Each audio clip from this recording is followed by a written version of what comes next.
Hello, I'm Bill Bullard with RCAF USA, the voice of the independent cattle producer in the United States of America.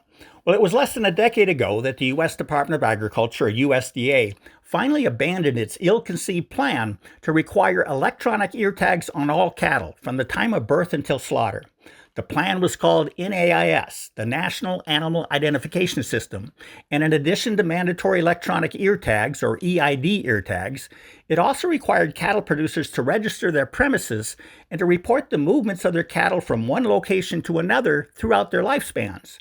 Now, the NAIS conjured up fierce opposition from livestock producers all across the nation, who valued their liberty and freedom, and who refused to sit back and watch government overreach impose a costly and unnecessary burden upon their operations, not to mention depriving them of their ability to choose how best to manage their ranches and their livestock.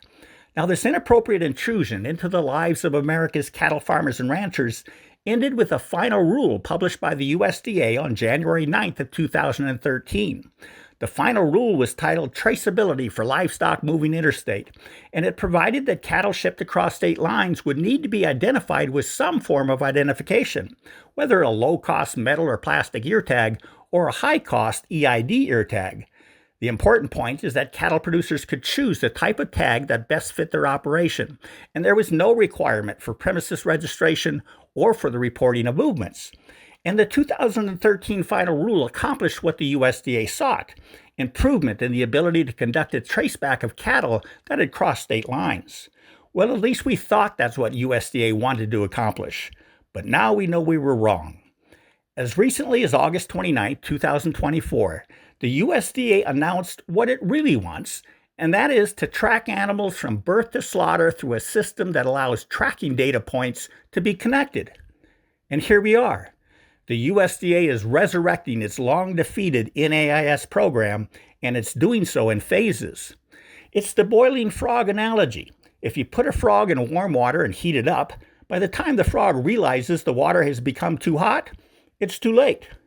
Well, the poor frog is now in warm water as the USDA finalized a rule that will go into effect on November 5, 2024, that requires America's cattle producers to affix an EID ear tag in their adult cattle shipped across state lines.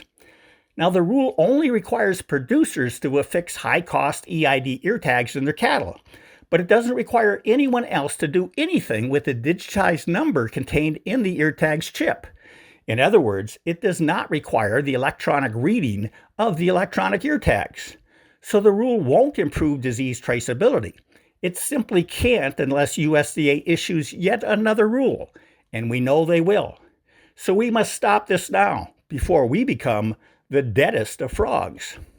Now, we and other groups are partnering with the South Dakota Stock Growers Association that is sponsoring a livestock producers freedom rally starting at 10 a.m. Mountain Time on October 7th at the Best Western Ramkota Hotel and Convention Center in Rapid City, South Dakota.